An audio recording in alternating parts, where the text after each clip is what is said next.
నమస్కారం. నేను బీసీ సంక్షేమ సంఘం national working president Anuradha Goud, Telangana Gouda సంఘం ప్రెసిడెంట్ అనురాధ, టీపీసీసీ మెంబర్. నేను చెప్పబోయేది ఒకటే, సీఎం రేవంత్ రెడ్డి గారికి బీసీ వర్గానికి ప్రతి గత ప్రభుత్వం నుంచి తీసుకుంటే ప్రతిసారి అన్యాయం జరుగుతూనే ఉంది. 52% ఏదైతే ఉందో అది 42% తీసుకొచ్చాను. దాన్ని కూడా ఇంప్లిమెంట్ చేయడానికి కూడా దాన్ని నామకే వాస్తేలాగా ఏదో మీరు రిలీజ్ చేసి ఏదో చేస్తామంటది కాని పని. ఇవన్నీ పక్కన పెడితే ఇప్పుడు గురుకులాల గురించి చూసుకుంటే అద్దె భవనాలలో చాలా ఇబ్బంది పాలవుతుంది.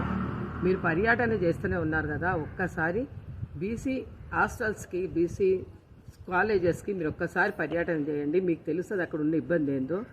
మేము చెప్పేంత వరకు అవసరం లేకుండా అది ఆల్రెడీ మీకు రికార్డు ఉంటుంది. మీరు ఫస్ట్ ఆక్షన్స్ పెట్టి గవర్నమెంట్ భూములను ఆక్షన్స్ పెట్టే కంటే ముందు గురుకులాల హాస్టల్స్కి స్కూల్స్కి వాటికి మీరు భవనాలకి మీరు జాగా కేటాయించండి.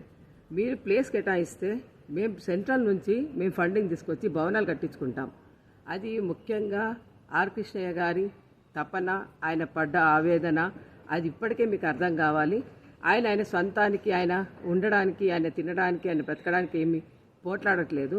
పదే ఆర్ కృష్ణయ్య గారు ఒకటే ధర్నాలు ఈయన ఎప్పుడు ఏదో ధర్నాలు చేస్తారనే ఒక మాట మీరు ఒక టైంలో చెప్పారు. మీరు అది చాలా రాంగు.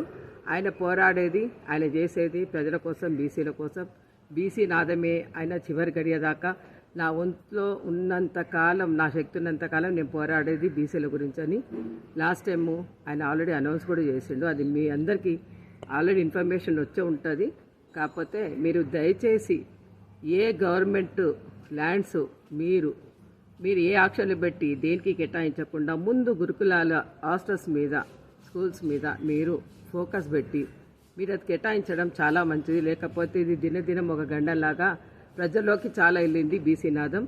ఖచ్చితంగా దీని మీద పోరాటం మాత్రం ఆగదు.